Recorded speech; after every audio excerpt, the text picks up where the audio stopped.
Nomination ಅಲ್ಲಿ ಏನಾಗಿದೆ ಅಂತ ನನಗೂ ಅವಳಿಗೆ ಮಾತ್ರ ಗೊತ್ತಿರೋದು. ಗೌತಮಿ ಹನುಮಂತು ನಿಯತ್ತಾಗಿದ್ದೀನಿ, ಅದರ ಔಟ್ಪುಟ್ ಇದು ಅಂತ ಅನಿಸ್ತು. Love you.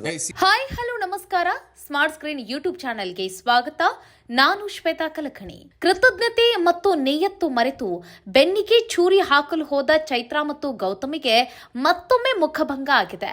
ಟಫ್ ಕಾಂಪಿಟೇಟರ್ಸ್ ಆದ ಹನುಮಂತು ಲಮಾನಿ ಹಾಗೂ ಶಿಶಿರ್ ಆಟದಲ್ಲಿ ಸೀರಿಯಸ್ ಆಗಿಲ್ಲ ಹಾಗೂ ಮಾನಸಿಕವಾಗಿ ದೈಹಿಕವಾಗಿ ಇವರಿಬ್ರು ಸದೃಢವಾಗಿಲ್ಲ ಎಂದು ಟ್ರಂಪ್ ಪ್ಲೇಯರ್ನ ಆಯ್ಕೆ ಮಾಡಿಕೊಳ್ಳಲು ಹೋದಂತ ಗೌತಮಿ ಹಾಗೆ ಚೈತ್ರಾಳ ಮುಂದೆ ಹನುಮಂತು ಮತ್ತು ಶಿಶಿರ್ ಆಟದಲ್ಲಿ ಗೆದ್ದು ತೋರಿಸಿ ಯಾರು ಮಾನಸಿಕವಾಗಿ ಸರಿಯಿಲ್ಲ ಹಾಗೂ ಆಟದಲ್ಲಿ ಸೀರಿಯಸ್ ಆಗಿಲ್ಲ ನೀವೇ ಹೇಳಿ ಎಂದು ಕರ್ನಾಟಕದ ಜನರ ಮುಂದೆ ಇಟ್ಟಿದ್ದಾರೆ. ಆಟದಲ್ಲಿ ಸೀರಿಯಸ್ ಆಗಿದ್ದಕ್ಕೆ ಅಲ್ವಾ 3 ಗಂಟೆಗಳ ಕಾಲ ಒಂಟಿ ಕಾಲಿನಿಂದ ಬಾಕ್ಸ್ ಅನ್ನ ಬ್ಯಾಲೆನ್ಸ್ ಮಾಡಿ ಹನುಮಂತು ವಿನ್ ಆಗಿದ್ದು. ಅಷ್ಟೇ ಯಾಕೆ, ಸೀರಿಯಸ್ ಆಗಿದ್ದಕ್ಕೆ ಅಲ್ವಾ ಕೆಸರಿನ ಆಟದಲ್ಲಿ ಹನುಮಂತು ದಾಳಿಕೋರರಿಂದ ಹಲಗೆಯಲ್ಲಿದ್ದ ಅಕ್ಷರವನ್ನ ಉಳಿಸಿ ಗೆದ್ದಿದ್ದು. ಮತ್ತೊಂದು ಕಡೆ ಶಿಶಿರ್ ಕೃತಜ್ಞತೆ ಮರೆತು ಬೆನ್ನಿಗೆ ಚೂರಿ ಹಾಕಲು ಹೋದ ಚೈತ್ರಾಳ ಜೊತೆ ನನ್ನ ತಂಗಿಯ ಮದುವೆ ಹಾಡಿಗೆ ಸ್ಟೆಪ್ ಹಾಕಿ ಎಲ್ಲರಿಂದ ಚಪ್ಪಾಳೆ ಪಡೆದು ಮಾನಸಿಕವಾಗಿ ಗಟ್ಟಿ ಇದ್ದೇನೆ ಎಂದು ಪ್ರೂವ್ ಮಾಡಿದ್ರು. ಇದರ ಬಗ್ಗೆ ಚೈತ್ರಾ ಮತ್ತು ಗೌತಮಿಗೆ ಕಿಂಚಿತ್ತಾದ್ರೂ ಪ್ರಾಯಶ್ಚಿತ್ತವಿದೆಯಾ? ಬನ್ನಿ ನೋಡೋಣ. ಟ್ರಂಪ್ ಕಾರ್ಡ್ ಪ್ಲೇಯರ್ ತ್ರಿವಿಕ್ರಮ್ನ ಆಯ್ಕೆ ಮಾಡಿಕೊಂಡರೆ ಇನ್ನಷ್ಟು ಪಾಯಿಂಟ್ಸ್ ಗಳು ಸಿಗುತ್ತೆ. ಆ ಪಾಯಿಂಟ್ಸ್ ನಿಂದ ಕ್ಯಾಪ್ಟನ್ ಆಗ್ಬೋದು. ಅಷ್ಟೇ ಅಲ್ಲ, ಬಿಗ್ ಬಾಸ್ ಮನೆಯಲ್ಲಿ ಇನ್ನೂ ಹೆಚ್ಚು ದಿನಗಳ ಕಾಲ ಉಳಿಬಹುದು. ಹೀಗೆ ಒಂದಷ್ಟು ಆಸೆ ಕನಸುಗಳಿಂದ ತ್ರಿವಿಕ್ರಮ್ನ ಆಯ್ಕೆ ಮಾಡಿಕೊಂಡಂತ ಸ್ಪರ್ಧಿಗಳಿಗೆ ಅಂದ್ರೆ ತ್ರಿವಿಕ್ರಮ್ನ ನಿರ್ಧಾರದಿಂದ ಮುಖಭಂಗ ಆಯಿತು. ತ್ರಿವಿಕ್ರಮ್ ಯಾರನ್ನ ಆಯ್ಕೆ ಮಾಡ್ಕೊಳ್ತೀರಾ ಅಂತ ಹೇಳಿ ಬಿಗ್ ಬಾಸ್ ಕೇಳಿದಾಗ ನೇರವಾಗಿ ಅವರು ಭವ್ಯನ ಆಯ್ಕೆ ಮಾಡ್ಕೊಳ್ತೀನಿ ಅಂತ ಹೇಳಿದ್ರು. ಅಲ್ಲಿ ಮೊದಲನೇದಾಗಿ ಇವರಿಗೆಲ್ಲ ಮುಖಭಂಗ ಆಯಿತು. ಆದ್ರೆ ನಂತರವೂ ಕೂಡ ಮುಖಭಂಗ ಆಗಿದೆ. ಹೇಗೆ ಅಂತ ಅಂದ್ರೆ ಇಲ್ಲಿ ಭವ್ಯನನ್ನ ಆಯ್ಕೆ ಮಾಡಿಕೊಂಡಾಗ ತ್ರಿವಿಕ್ರಮ್ ಇಲ್ಲಿ ಇವರು ಆಪ್ಷನ್ ಇಲ್ಲದೆ ಈಗ ಹಳೆ ಜೋಡಿ ಏನಿದ್ರಲ್ಲ ಅವರ ಜೊತೆಗೆ ಆಟ ಆಡಬೇಕು. ಸೊ ಅವರನ್ನ ಈಗ ಮತ್ತೆ ಫೇಸ್ ಮಾಡ್ಬೇಕಲ್ಲ.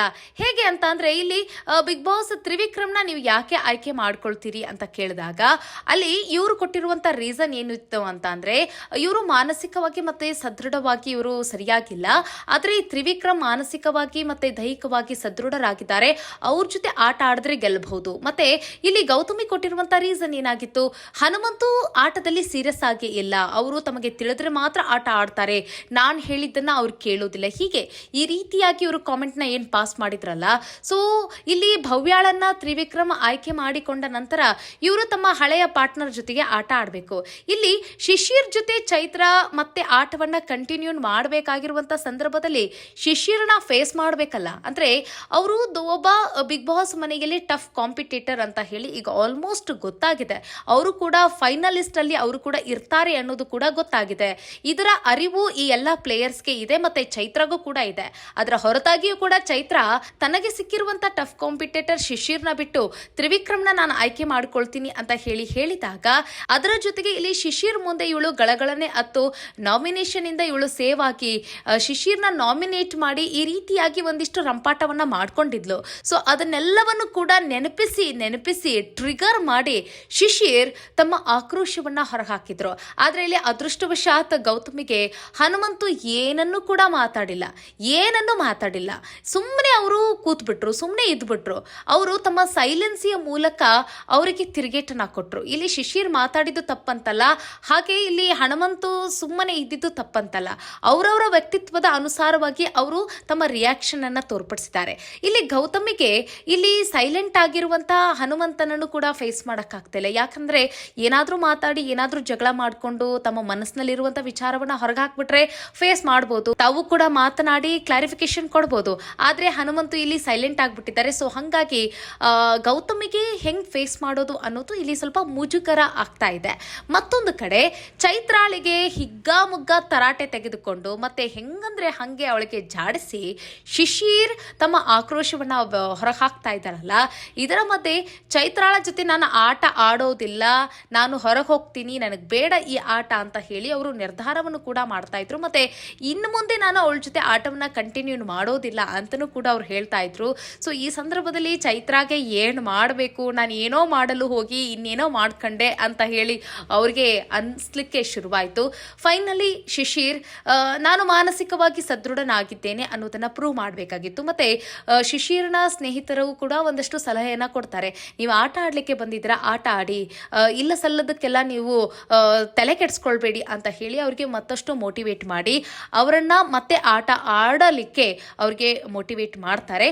ಸೊ ಶಿಶಿರ್ ಕೂಡ ಚೈತ್ರಾಳ ಜೊತೆ ಇದ್ದಂತ ಆ ಮನಸ್ತಾಪ, ಮುಂಗೋಪ, ಆ ಆಕ್ರೋಶ ಅದನ್ನೆಲ್ಲವನ್ನು ಕೂಡ ಬದಿಗೊತ್ತಿ ತಮ್ಮ ಆಟದ ಮೂಲಕ, ಅಂದ್ರೆ ಇಲ್ಲಿ ರಾಮಾಚಾರಿ ಜೋಡಿ ಬಿಗ್ ಬಾಸ್ ಮನೆಗೆ ಎಂಟ್ರಿ ಕೊಟ್ಟಾಗ ತಮ್ಮ ಒಂದು ಅಂದ್ರೆ ಡ್ಯಾನ್ಸ್ ಮೂಲಕ ಅವರಿಗೆ ಮನರಂಜನೆಯನ್ನ ನೀಡಬೇಕಾಗಿರುತ್ತೆ.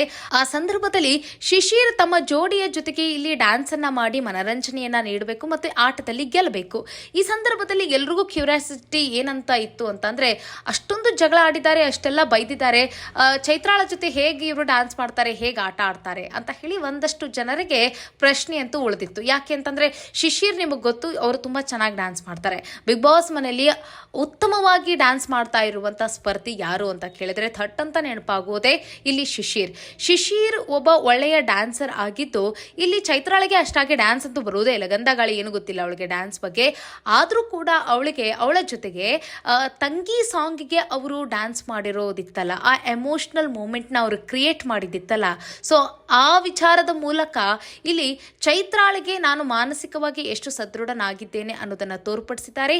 ಮತ್ತೆ ಹಿಂದೆ ಆಗಿದ್ದನ್ನೆಲ್ಲ ಮರೆತು ಮುಂದೆ ಆಟದ ಬಗ್ಗೆ ಅವರು ಯೋಚನೆ ಮಾಡಿರುವಂತಹ ಆ ಒಂದು ಜವಾಬ್ದಾರಿ ಆಗಿರ್ಬೋದು, ಮತ್ತೆ ಅವರಿಗಿರುವಂತ ಆ ಕೆಪಾಸಿಟಿನ ಇಲ್ಲಿ ಚೈತ್ರಾಳಿಗೆ ಪ್ರಾಯಶ್ಚಿತ್ತಕ್ಕೆ ದೂಡಿದೆ. ಯಾಕೆ ಅಂತ ಅಂದ್ರೆ, ಇಂತಹ ಒಬ್ಬ ಆಟಗಾರನನ್ನ ನಾನು ಆಟದಿಂದ ಹೊರಗಿಟ್ಟು ಬೇರೊಬ್ಬ ಆಟಗಾರನನ್ನ ನಾನು ಆಯ್ಕೆ ಮಾಡ್ಕೊಳ್ಳಿಕ್ಕೆ ಹೋಗಿದ್ನಲ್ಲ ಅನ್ನೋದು ಈಗ ಅವಳಿಗೆ ಮನಸ್ಸಿನಲ್ಲಿ ಕೊರೆಯುವಂತಾಗಿದೆ ಮತ್ತೆ ಪ್ರಾಯಶ್ಚಿತ್ತಕ್ಕೆ ಒಳಗಾಗುವಂತೆ ಮಾಡಿದೆ.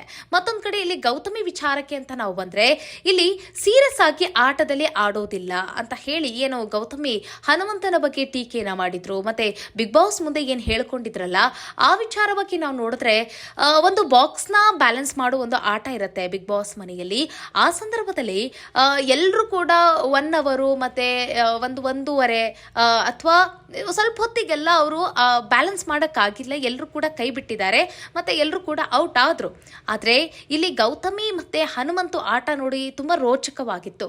ಕೊನೆಯವರೆಗೂ ಕೂಡ ಅವರು ಆಟವನ್ನ ಆಡ್ತಾರೆ. 3 ಗಂಟೆಗಳ ಕಾಲ, ಸತತ 3 ಗಂಟೆಗಳ ಕಾಲ ಕಾಲಿನಿಂದ, ಅದು ಒಂಟಿ ಕಾಲಿನಿಂದ ಆ ಒಂದು ಬಾಕ್ಸ್ ಅನ್ನ ಬ್ಯಾಲೆನ್ಸ್ ಮಾಡಿ ಇಲ್ಲಿ ಆಟದಲ್ಲಿ ಗೆದ್ದು ನಗೆಯನ್ನ ಬೀರ್ತಾರೆ ಇಲ್ಲಿ ಹನುಮಂತ ಲಮಾಣಿ. ಆಗ ಹನುಮಂತು ಅವರ ಆ ಒಂದು ಕೆಪಾಸಿಟಿ ನೋಡಿ, ಮತ್ತೆ ಅವರ ಆಟದಲ್ಲಿರುವಂತಹ ಆ ಬದ್ಧತೆ ಮತ್ತು ಆ ಸೀರಿಯಸ್ ನೋಡಿ, ಸೀರಿಯಸ್ ಇಲ್ಲ ಅಂತ ಅಂದಿದ್ರೆ ಅವರು 3 ಗಂಟೆಗಳ ಕಾಲ ಒಂಟಿ ಕಾಲಿನಲ್ಲಿ ನಿಂತ್ಕೊಂಡು ಆ ಒಂದು ಬಾಕ್ಸ್ ನ ಬ್ಯಾಲೆನ್ಸ್ ಮಾಡಕ್ ಆಗ್ತಿತ್ತ, ನೀವೇ ಹೇಳಿ. ಇಲ್ಲಿ ಸ್ಟ್ರಾಂಗ್ ಕಂಟೆಸ್ಟೆಂಟ್ ಅಂತ ಹೇಳಿ ಪ್ರೂವ್ ಮಾಡಿದ್ರು ಹನುಮಂತು.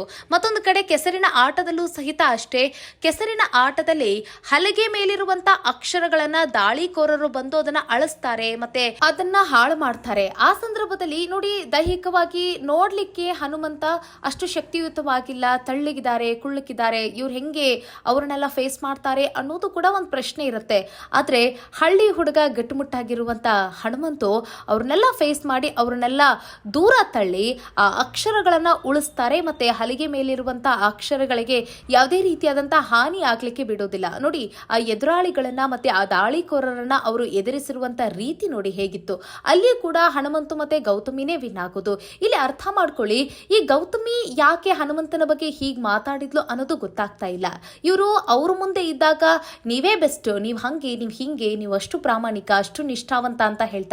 ಬಟ್ ಅವರ ಹಿಂದೆ ಈ ಗೌತಮಿ ಅಷ್ಟಾಗಿ ಪ್ರಾಮಾಣಿಕವಾಗಿಲ್ಲ ಮತ್ತೆ ನಿಷ್ಠಾವಂತಳಾಗಿಲ್ಲ.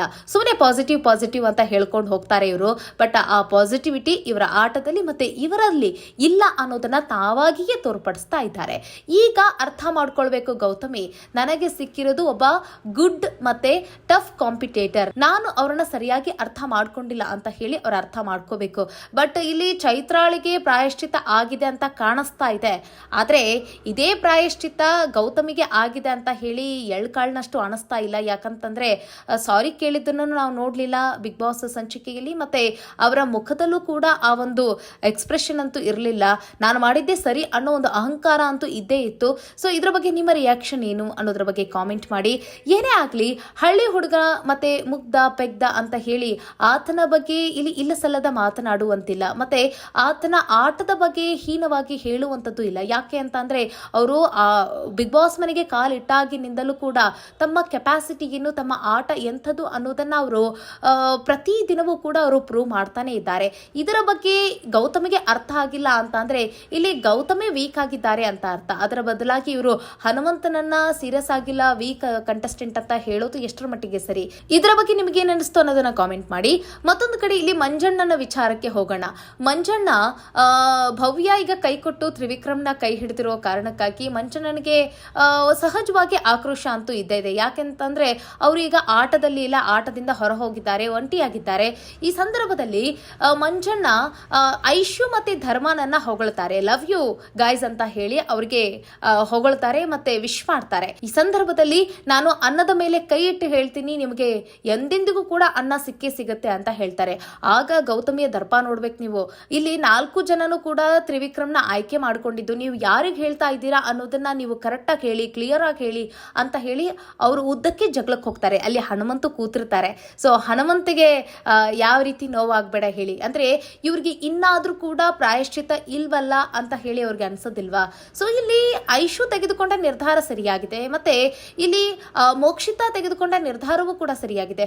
ಮೋಕ್ಷಿತಾಗೂ ತ್ರಿವಿಕ್ರಮ್ಗೆ ಬರ್ತಾ ಇರಲಿಲ್ಲ. ಸೊ ಹಾಗಾಗಿ ಸೇಫ್ ಆಗಿ ಅವಳು ನಾನು ಇದ್ರೆ ಧನ್ರಾಜ್ ಜೊತೆಗೆ ಇರ್ತೀನಿ ಬಿಡಿ ಅಂತ ಹೇಳಿ ಅವರು ಸುಮ್ಮನೆ ಬಂದ್ಬಿಟ್ರು. ಆದ್ರೆ ಐಶು ಇಲ್ಲಿ ನಿಯತ್ತಾಗಿ ಆಟ ಆಡಿದ್ಲು. ಹೇಗೆ ಅಂತ ಅಂದ್ರೆ ಧರ್ಮ ಅವಳನ್ನ ಸೇವ್ ಮಾಡಿ ತಾನು ನಾಮಿನೇಟ್ ಆಗಿರ್ತಾರೆ ಧರ್ಮ. ಸೊ ಹೀಗಾಗಿ ಅವರು ಆ ನಿಯತ್ತಿನ ಮೇರೆಗೆ ಇಲ್ಲಿ ಧರ್ಮನ ಸೇವ್ ಮಾಡಬೇಕು ಮತ್ತೆ ಅವರನ್ನ ಆಟದಿಂದ ಹೊರಗೆ ಇಡಬಾರದು ಅನ್ನೋ ಒಂದು ಕಾರಣಕ್ಕಾಗಿ ನನಗೆ ಈಗಿರುವಂತಹ ಜೋಡಿ ಸರಿಯಾಗಿದ್ದಾರೆ, ನಾನು ಅವ್ರ ಜೊತೆಗೆ ಆಟ ಆಡ್ತೀನಿ, ಅವ್ರ ಜೊತೆಗೆ ಕಂಟಿನ್ಯೂ ಮಾಡ್ತೀನಿ ಅಂತ ಹೇಳಿ ಐಶು ಹೇಳಿ ಬಂದಿರ್ತಾರೆ. ಸೊ ಹೀಗಾಗಿ ಇಲ್ಲಿ ಮಂಜಣ್ಣ ಐಶುಗೆ ಮತ್ತು ಧರ್ಮಗೆ ಇಲ್ಲಿ ಅವರು ಲವ್ ಯು ಅಂತ ಹೇಳ್ತಾರೆ ಮತ್ತೆ ವಿಶ್ ಮಾಡ್ತಾರೆ. ಹೀಗಾಗಿ ಇಲ್ಲಿ ಗೌತಮಿ ಉರ್ದು ಬೀಳ್ತಾಳೆ. ಮತ್ತೆ ಇಲ್ಲಿ ಗೌತಮಿಗೆ ಅವ್ರು ರಿಯಾಕ್ಷನ್ ಕೊಡ್ತಾರೆ, ನಾನು ನಿನಗಲ್ಲ ಹೇಳಿದ್ದು, ನಾನು ಭವ್ಯಂಗ್ ಹೇಳಿದ್ದು ಅಂತ ಹೇಳ್ತಾರೆ. ಅಲ್ಲಿ ಭವ್ಯ ಎಚ್ಚೆತ್ಕೊಂಡು ಏನ್ ಹೇಳಿದ್ರೆ ನೀವು ಅಂತ ಕೇಳ್ತಾರೆ. ಹೌದು, ನಾನು ನಿನಗೆ ಹೇಳಿದ್ದು ಅಂತ ಹೇಳ್ತಾರೆ. ಇದೇ ಮಾತನ್ನ ನೀವು ಕಳೆದ ವಾರ ಹೇಳಬೇಕಾಗಿತ್ತು. ನೀವು ಆಡಿದ್ದು ಮೋಸ ತಾನೇ, ನೀವು ಮಾಡಿದ್ದು ಮೋಸ ತಾನೇ. ನಿಮ್ಮ ಮೋಸ ಮತ್ತು ಕುತಂತ್ರದ ಆಟದಿಂದಾಗಿ ನಾನು ಕ್ಯಾಪ್ಟನ್ ಆಗುವುದನ್ನ ಕಳೆದುಕೊಳ್ಬೇಕಾಯ್ತು, ಮತ್ತೆ ಕಿಚ್ಚನ ಚಪ್ಪಾಳೆಯನ್ನ ಕಳೆದುಕೊಳ್ಬೇಕಾಗಿರುವಂತ ಪರಿಸ್ಥಿತಿ ಎದುರಾಯ್ತು. ಅಲ್ಲಿ ಕೂಡ ನಿಮ್ದು ತಪ್ಪಿತ್ತು ತಾನೆ ಅಂತ ಹೇಳಿ ಅವರು ಅಲ್ಲಿ ಸರಿಯಾಗಿ ಮಾತನ್ನ ಹೇಳ್ತಾರೆ ಭವ್ಯ.